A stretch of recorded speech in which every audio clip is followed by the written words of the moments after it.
Hey friends, I'm Laura Kashner and you're listening to the Simplified podcast. If you're looking for a quiet place where you can filter out the noise and the hustle, this is it. Every week, we invite you to slow down and join us to explore practical ways to organize and automate the complicated parts of life so you can focus on what truly matters most. Hey, let me give you a pro tip here. School supplies aren't just for students. If you've been stocking up for your kids and felt a pang in your heart because you miss opening up a clean notebook and popping open a set of new pens, then let me stop you right there because we've got all kinds of grown-up school supplies that you're going to love. We've got all kinds of notebooks and pens and even adorable scissors that you're going to love. I know, scissors. And of course, if you're looking for a way to keep it all straight as we head into fall, then you're going to want to check out our Simplified planners. So get in the school supply spirit. Check out all the goodies we have for your desk and your bag over at emilylay.com. Here is something you may not know about me. My dad has been a Division III football coach for 40 years. If you're not a sports head like me, just know that means I've watched a lot of football in my day.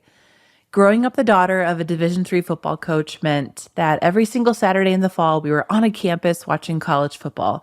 And not only watching college football, hanging out with friends and family, starting our own game in the end zone with the other coaches' kids, tailgating, spending half times in my dad's office, either warming up because it's 30 degrees out or because we wanted to raid his mini fridge. Growing up with this childhood meant that I saw firsthand the commitment it takes to be a student athlete, the dedication on and off the field, how to handle adversity and triumph, and how to work as a team.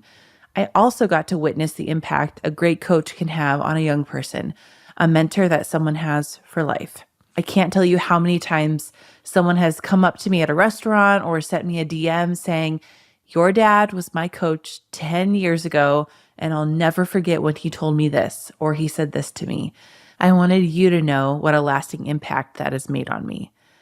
I viewed life through the lens of sports my entire life. And honestly, even if my dad wasn't a coach, even if we weren't the biggest Notre Dame fans you've ever seen, I bet I probably would have anyway. You can learn so much about what it means to live a meaningful life filled with connections with fascinating people, trying your best to work together for a common goal, and learning what it means to push yourself to try harder and how to pick yourself up when you fail, and fail again, and fail some more. As I watched our oldest two girls, Addison and Molly, play on the softball field this year, I couldn't help but think about how proud I was of them. Not only because they both had great seasons, even though that was pretty awesome, I was so proud of how hard they both worked on their teams. I was proud that they wanted to try something new, something that they don't do every day, and have so much fun while they learned about themselves and their teammates.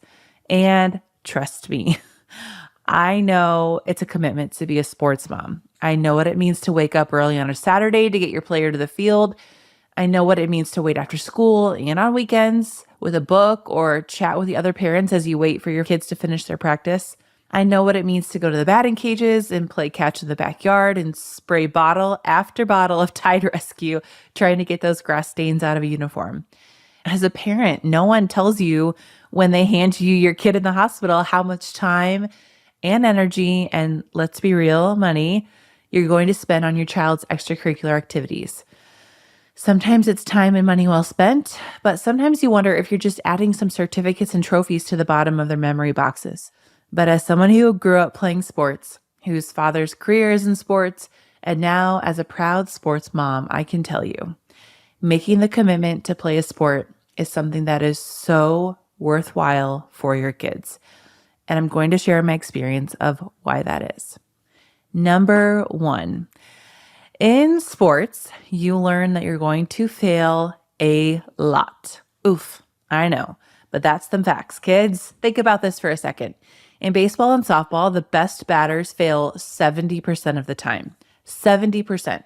That's what it means when you bat 300. You hit the ball 30% of the time, and that's considered to be phenomenal.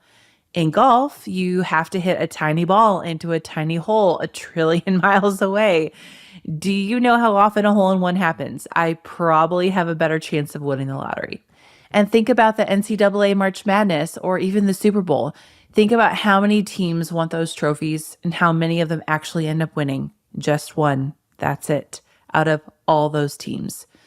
Suffice it to say, no matter what sport you're playing, you learn pretty early that you're not always going to succeed. So what does failure teach you? Well, as we all know, it can sure teach you a lot. When your kids play a game, what do you teach them early on? You have to teach them how to be gracious in their loss, how to hold the discomfort of their disappointment. I mean, that's in the best of circumstances. That's not exactly an easy thing to teach a 4-year-old who's just lost a round of Pretty Pretty Princess. But at the very least, you coach them to shake hands and tell their competitors, good game, even if it's with a scowl on their face, because it's kind, because it helps us to remember, oh yeah, it's just a game. Failure also teaches you how to evaluate your performance with a critical eye, not in a negative way, but in a constructive way. You learn to make adjustments when things aren't going the way you'd like. You're honest about what you're good at, and you're also clear-eyed about what you could improve on, and learn how to become coachable and how to take feedback.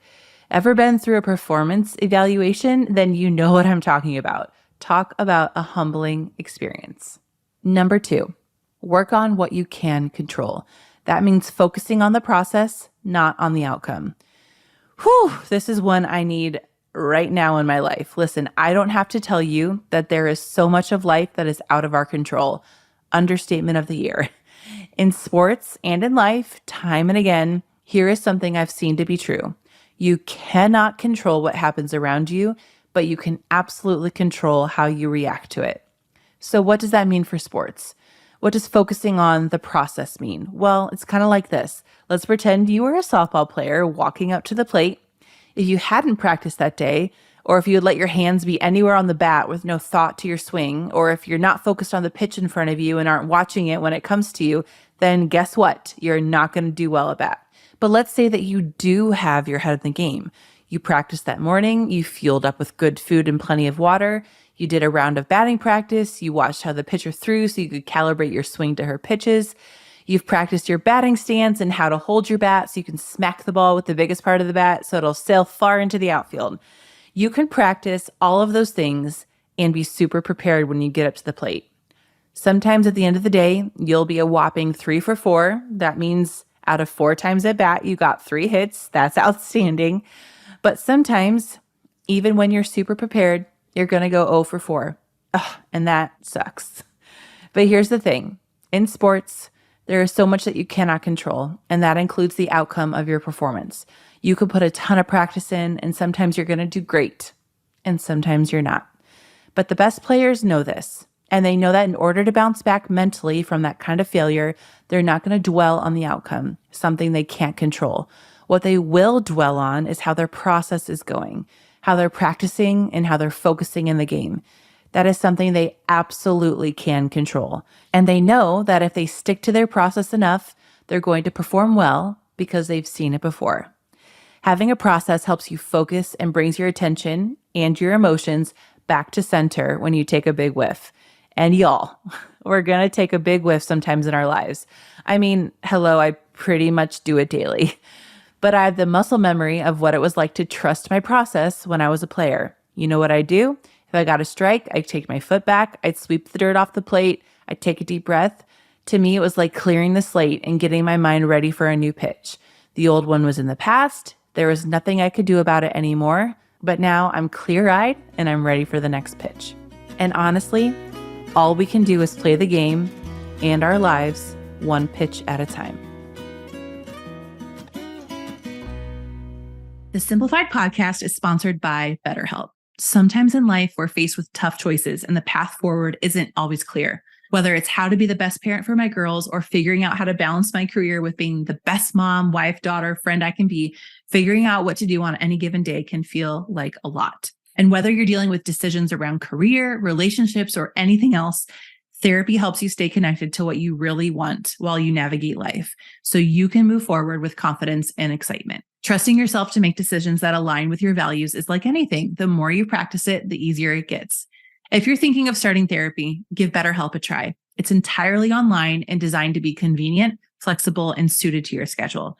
Just fill out a brief questionnaire to get matched with a licensed therapist and switch therapists anytime for no additional charge. So let therapy be your map with BetterHelp. Visit betterhelp.com/simplified today to get 10% off your first month. That's BetterHelp, HELP.com/simplified. Ever wish you could snap your fingers and have all your recipe searching, grocery shopping, and meal planning done for you? Well, friend, you're in luck because that is what Hungry Root can do for you. Hungry Root is the easiest way to get fresh, high-quality food delivered to your door. They've got healthy groceries and simple recipes all in one place. You can take a fun short quiz and Hungry Root will get to know you, your goals, and how you like to eat. You tell them what flavors you like and which kitchen appliances you use, and they'll start building your cart. You can take their suggestions or choose anything you want. You'll get your pick of fresh produce, high quality meat and seafood, pantry staples, healthy snacks and sweets, and much more. When we got back from vacation last week, our fridge was empty.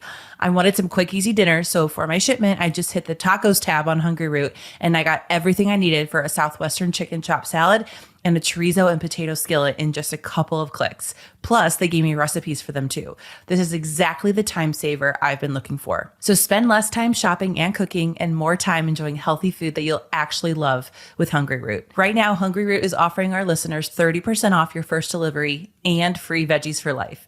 Just go to hungryroot.com/simplified to get 30% off your first delivery and get your free veggies. That's hungryroot.com/simplified.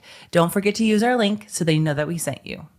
When it comes to my girls, I'm always keeping an eye out for things that will keep them safe and bring me peace of mind as they go out into the world. Our family has just gotten the Junior Track 2 smartwatch for kids, and we absolutely love them. The Junior Track 2 is an all-in-one phone, watch, and GPS tracker for kids that's right on their wrist. With this smartwatch, kids have a real phone for calling, plus amazing safety features that are perfectly built for kids ages 5 to 12. The Junior Track 2 pairs to an app on your phone so you can check your kid's GPS location at all times, receive alerts, and much more. One of the best parts of the Junior Track 2 is a fully functional phone, but it's engineered to only allow calls or messages from contacts that you add. Plus, it's super easy to set up. As a parent, I think this kind of safety is priceless. I'm so grateful that our girls can go to school or ball practice, and I always have a way to make sure they're okay, and they always have a way to reach me. These watches are super cute, super durable, so the girls can work hard and play hard, and their watches will definitely keep up. As your kids head back to school, give yourself some peace of mind with the Junior Track 2 smartwatch for kids. Visit CosmoTogether.com and enter code SIMPLIFIED at checkout for 30% off a new Junior Track watch. One more time, go to CosmoTogether.com and enter code SIMPLIFIED at checkout for 30% off.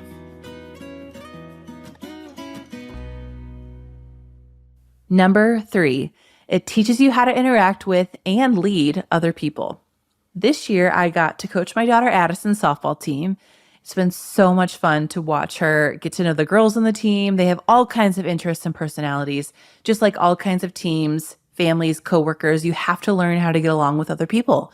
You don't always have to be best friends with people, but you do need to learn how to respect them and to be kind to them so that you can get along. That's especially true with your sports teammates. The person who sets the tone for how the team comes together is usually the leader. On the softball field, that person is usually the catcher.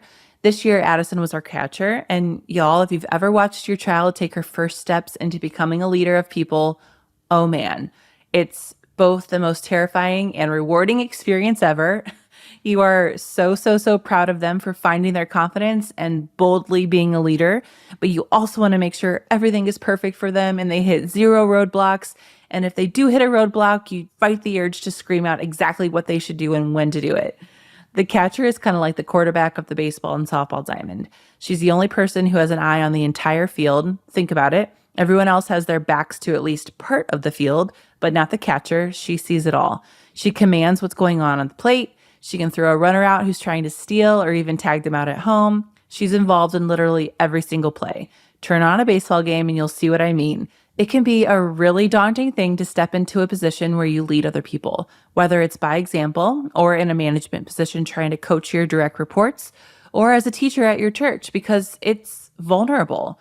It's vulnerable to say, watch how I do this, or listen to me, because it opens you up to people having their own opinions about how the job should be done. But it's also an incredibly humbling experience in so many ways, because you realize sometimes that you don't know what you don't know until something bad happens and shows you how much you don't know. Or you realize that other people have great ideas too, and you work to facilitate an open dialogue between you and your crew. Most of all, I think the best kind of leader means you take on a role when you're serving other people. You ask them how their day is going and ask how you can help them. You show an example of showing up early and staying late. You're attuned to your teammates. You remember that they are not only great players, but they're great people too. And you show everyone what it looks like to treat other people that way first and foremost. The best leaders, heck, the best players and the best people learn how to serve others well. And the confidence and satisfaction that comes from that, it's priceless. That's what I want my kids to learn from sports, more than anything, how to be good, decent, and kind human beings who work hard. And that sometimes, that hard work pays off big. But more importantly, the connections you make that you take off the field are the most valuable thing of all. And last but not least, number 4, sometimes when you put yourself out there, good things happen. Okay, I'm just going to say it. In sports, sometimes you win, and winning is really fun. In those moments, sometimes I like to remind my girls, look at this thing you did, something you did not know how to do like a short time ago. Look how much you've excelled. I'm so proud of you. But usually we just go get ice cream, and that's a pretty fun reward too. All right, y'all, let me say a blessing over you as you get ready to get back to your day. As you slice the oranges and wash the uniforms, as you shuttle your players to and fro and make friends with the Chick-fil-A drive-thru folks, I hope you remember the smile on your kid's face when they hit a ground ball right up the middle, or scored the game-winning touchdown, or ran for their personal best. I hope you remember all the hours they spent at the hoop, practicing shot after shot. I hope you also remember when they missed a crucial shot, but picked their head up anyway. And most of all, I hope you remember when they stopped to help someone up who had tripped beside them and ran them to the finish line. All of those experiences, sports mom, they build character. And people with character walking around in the world, that's such a beautiful thing. This is the part of the episode where we usually give you a little tip you can tuck in your pocket and take with you. So here's what I've got for you today. So I have some advice for you for the next best thing. If you haven't already, watch Ted Lasso. You'll see what sports have to teach us about life and get lots of laughs and some good feels along the way. Hey, thanks for listening to the Simplified podcast. You can find show notes for this episode over at emilylay.com for more info on links and resources I mentioned here, and you can shop the entire collection of Simplified planners and products. You can also follow me on Instagram at Laura Kastner and follow our brand at Simplified for tons of simplicity tips and inspiration to get you through the day. Thanks for being here, you guys. If you want conversations like this every week, click the follow button on our show wherever you listen to podcasts. And if you liked what you heard today, leave a review. That helps other people find the show too. That's all I've got for you. Be sure to tune in next week for more Simplified goodness. Until next time, I hope you have a great day.